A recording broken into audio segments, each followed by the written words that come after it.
자, 부엉이들, 만약에 여러분이 몸이 안 좋아서 병원에 갔는데 의사가 하는 말이 간암입니다. 길어야 1년밖에 못 살 겁니다. 이런 말을 들으면 너무 슬프겠죠? 그런데 어쩌면 가까운 미래에는 장기가 망가지면 새 장기로 교체할 수 있을지도 몰라요. 뉴욕대 랑곤헬스 메디컬 센터 연구진은 사람 몸에다가 돼지 신장을 이식하는 이종간 이식을 진행했는데요. 이 돼지 신장은 면역 거부 반응도 일으키지 않고 아주 정상적으로 작동했다고 해요. 어쩌면 미래에는 폐가 안 좋네? 바꿔야겠다. 심장에 힘이 없네? 에이, 바꾸자. 이런 것들이 보편화될 수도 있다는 얘기입니다. 자, 그럼 지금부터 이 연구진들이 도대체 어떻게 돼지 신장을 사람 몸에다가 이식한 건지 알아보도록 합시다. 먼저 우리 몸에 있는 신장에 대해서 알아야겠죠. 콩팥이라고도 불리는 이 신장은 그 이름답게 콩 모양이고요. 복부 뒤쪽, 척추의 양옆에 하나씩 총 2개가 있습니다. 이 콩팥이라는 이름 때문에 아주 작을 것 같은데 거의 성인의 주먹 크기 된다고 해요. 무게는 하나에 150g 정도 되고요. 생각보다 크고 무겁죠? 이 신장이 하는 일은 정말 중요한데요. 먼저 몸속의 노폐물을 제거하고 몸의 수분과 염분의 양을 조절하고 소변을 생성하고 배출하는데 중요한 역할을 합니다. 또 몸속의 여러가지 물질과 전해질의 양을 정밀하게 조절하고요. 그 밖에도 혈액 조절, 체액량 조절, 비타민 D 활성화 등등 너무너무 중대한 역할을 이 신장이 맡고 있어요. 그렇다면 이 신장이 망가진다면 우리 몸은 과연 어떻게 될까요? 신장이 기능을 못하면 몸속의 노폐물이 제거되지 않기 때문에 뇌와 신경계에 문제를 일으키고요. 또 각종 염증 물질들을 제거하지 못하면 온몸이 가렵고 질병에 취약해집니다. 또 신장은 우리 몸 전체에 분포된 수분을 이 신장이 빼줘야 되는데 만약에 몸속의 수분을 빼지 못하게 되면 혈액이 너무 묽어지고 심장은 혈액을 우리 몸 전체에 원활하게 공급하지 못하게 됩니다.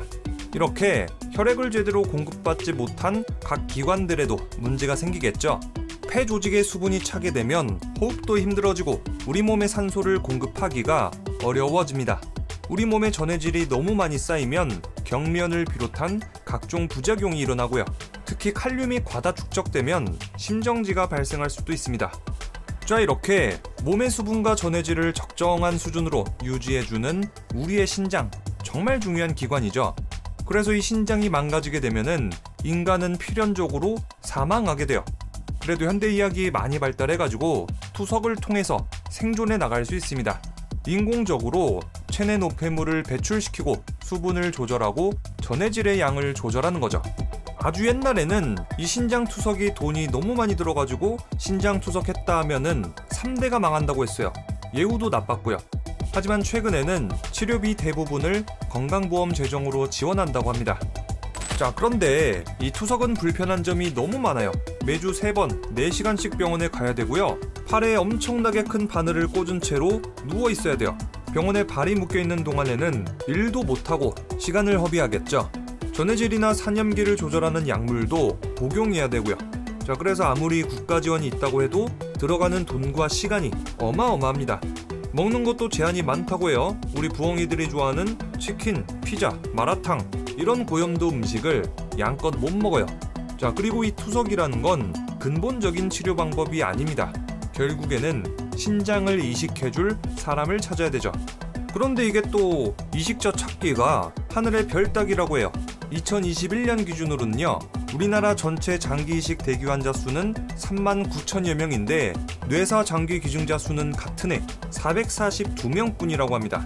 신장 이식 대기자 수는 매년 늘어가는데 반대로 기증자는 줄어만 가는 현실입니다. 자, 이런 현실 때문에 신장 이식 대기자 명단에 이름을 올렸다고 해도 아주 높은 확률로 평생 동안 투석을 받아야 한다고 해요. 그렇다면 신장 기능 약화로 고통받는 환자들을 위한 대안은 있을까요? 과학자들은 아주 오래전부터 동물의 장기를 인간에 이식하는 연구를 진행해 왔는데요. 1960년대엔 침팬지 신장을 이식받은 몇몇 환자가 최대 9개월 생존했습니다. 1983년엔 개코 원숭이 심장을 이식받은 소녀가 20일 동안 생존했죠. 생각보다는 생존 기간이 짧죠. 왜 이렇게 짧게 생존한 걸까요? 바로 면역 거부 반응 때문입니다. 동물과 인간 사이에 이종간 장기 이식은 면역 거부 반응을 일으킨다는 아주 치명적인 문제가 있습니다. 이 면역 거부 반응이 도대체 뭘까요? 바이러스나 세균 같은 이물질들이 우리 몸으로 침입해 들어오면 우리 몸의 면역기관은 적이 침입해 들어왔다는 걸 인식한 다음 이 적과 싸울 병사들을 내보냅니다. 이때 염증, 고열, 통증, 두통, 피로, 오한 등의 증상이 나타나는 이유가 우리 몸의 면역기관이 적과 열심히 싸우고 있다는 뜻이죠. 그런데 어떤 환자가 만약에 동물의 장기를 이식받았는데 이 장기를 외부의 침입자라고 판단하면 어떻겠어요? 나를 살리기 위한 장기 이식이지만 우리 몸은 침입자라고 인식하고 판단하면서 이 장기를 계속 공격하고 파괴하려고 하는 거예요. 외부에서 들어온 물질이 아군인지 적군인지 구별하지 못한다는 거죠. 이렇게 되면 염증, 고열, 통증, 두통, 피로, 오한 등의 면역 반응 끝에 심각하면 사망에도 이를 수 있습니다. 이때 면역 억제제를 복용해서 면역 거부 반응을 예방할 수 있는데요. 하지만 이 면역 억제제도 만능은 아닌 게 바이러스나 박테리아 같은 나쁜 놈들이 우리 몸속으로 침투해도 면역 거부 반응이 안 생긴다는 거예요. 이렇게 되면 우리 몸은 감염이나 질병에 취약해지겠죠. 자, 이렇게 이종간 장기 이식은 난이도가 아주 높아요. 그리고 같은 인간이 순수하게 기증하고 싶다고 해도 신장 이식에는 거쳐야 될 관문이 아주 많습니다. 신장이 해부학적, 기능적으로 정상이어야 되고 당뇨병, 고혈압, 간염, 악성종양, 정신과적 문제도 없어야 돼요. 마지막으로 가장 중요한 게 조직 적합성 교차 반응 검사에서 거부 반응이 없어야 되고 면역학적 검사도 정상이어야 됩니다. 그런데 얼마 전에 미 뉴욕대 랑구넬스 메디컬 센터 연구진은 면역 거부 반응 없이 돼지 신장을 사람에 이식하는 데 최초로 성공했습니다. 이 돼지 신장은 환자 몸 밖에 둔 상태에서 환자 혈관에 연결했는데요. 이식된 신장은 면역 거부 반응도 일어나지 않았고요.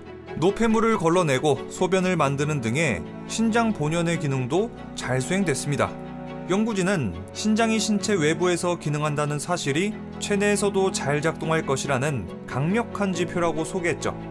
그런데 이 이종간 장기 이식은 도대체 어떻게 가능했던 걸까요? 유전자 편집을 통해서 면역 거부 반응을 일으키는 물질을 없애버린 것이 효과를 발휘했습니다. 이 유전자 편집이 도대체 뭘까요? 우리 몸속에는 우리 몸의 모든 것을 구성하는 일종의 인체 설계도가 있는데요. 이게 바로 DNA입니다. 이 DNA 안에는 무수하게 많은 정보들이 들어있는데 이 정보를 삭제, 수정, 변형시키는 기술이 바로 유전자 편집입니다. 이 유전자 편집 기술을 통해서 면역 거부 반응의 가장 큰 원인이 되는 돼지 세포 표면의 알파갈을 제거한 거죠. 이 알파갈만 제거하면 인간의 면역 거부 반응은 사실상 거의 전부 해결한 거라고 봐도 무방하다고 해요. 정말 성공적인 실험이죠. 어쩌면은 전 세계 장기 부족 현상을 해소할 수 있는 돌파구가 될지도 모르겠습니다. 장기 이식 분야에는 또 한 가지 좋은 소식이 있습니다. 심장병 말기 환자 데이빗 베넷은 타인의 심장이나 인공심장을 이식받을 수 없을 정도로 위독한 상태였는데요. 그런데 마침 지난해 말에 FDA는 이렇게 발표했습니다. 생명이 위독한 환자가 다른 선택을 할 수 없을 때 유전자 변형 돼지 심장과 같은 실험적 의료 제품 등을 사용할 수 있도록 특별 승인하겠습니다. 이 발표 직후 2022년 1월 미 메릴랜드대 의료센터는 세계 최초로 심장병 말기 환자 데이빗 베넷에게 유전자 변형 돼지 심장을 이식했는데 심장 박동과 혈압, 기타 다른 것들 모두 정상 작동했습니다. 이제 돼지의 심장은 완전히 베넷의 심장이 된 거죠. 자, 이렇게 유전자 조작된 돼지의 신장과 심장까지 수술에 성공하면서 전 세계적인 장기 부족 상황 해결에 한 발 더 다가서게 됐습니다. 앞으로는 장기가 망가져서 고통받은 환자들이 새 삶을 얻을 수 있는 아주 중요한 선택지가 되겠죠. 자, 하지만 아직 우리는 넘어야 될 관문이 많습니다. 이식 장기의 수명에 대해서 또 이 이식받은 환자의 수명에 대해서도 더 많은 연구가 필요합니다. 일반적으로 동물들의 수명은 인간보단 짧죠. 그 말은 동물의 장기를 사람에 이식해도 그 장기의 수명이 얼마 안 될 수도 있다는 얘기예요. 그래서 현재는 이 이식받은 동물 장기의 수명이 짧을 수도 있다는 우려가 있어서 어쩌면 동물 장기를 이식받은 환자들은 몇 년에 한 번씩 반복적으로 이 동물 장기 이식을 받아야 될 수도 있어요. 그리고 이게 유전자가 조작된 동물 장기이기 때문에 나중에 악성 종양도 생길 수 있고 돼지 전염병 같은 이런 감염병이 사람 몸에서 변이를 일으킨 다음 또 다른 사람에게 감염시킬 수도 있다는 우려도 나오고 있어요. 그래서 이종간 장기 이식을 받은 환자와 그 가족들은 감시 시스템이 필요하다고 해요.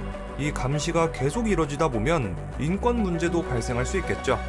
생명윤리도 우리가 넘어야 될 과제예요. 이제 장기 이식을 위해서 유전자 조작된 동물들은 배아 단계부터 죽을 때까지 좁고 밀폐된 무균실에서 살다가 장기를 적출당하고 사망하게 돼요. 우리 인간이 과연 동물 유전자를 조작하고 생명을 착취하고 희생시켜도 되는가? 동물의 생명을 빼앗아서 더 오래 산다는 게 과연 자연의 이치에 맞는가? 신께서는 과연 이런 인간의 행위를 허락하셨는가? 자, 이렇게 동물보호단체나 종교계의 반발이 심할 거예요. 의료계도 할 말 많죠. 사람 살리는 것보다 중요한 게 세상에 어딨어요. 그리고 환자 본인의 의사가 가장 중요하겠죠. 이 세상 모든 사람들은 아프지 않고 더 오래 행복하게 살아가고 싶잖아요. 그래서 이렇게 다양한 이해관계 속에서 각 그룹들 간의 충분한 대화가 필요할 거예요. 또 이런 문제도 있어요. 이종간 장기 이식의 혜택은 경제적으로 부유한 사람들에게 집중될 가능성이 매우 높다는 우려죠. 왜냐? 이 이종간 장기 이식은 비용이 아주 많이 들거든요. 이 동물 장기를 사람에게 이식하기 위해서는 유전자 조작도 해야 되고요. 무균실도 있어야 되고요. 돼지를 사육도 해야 돼요.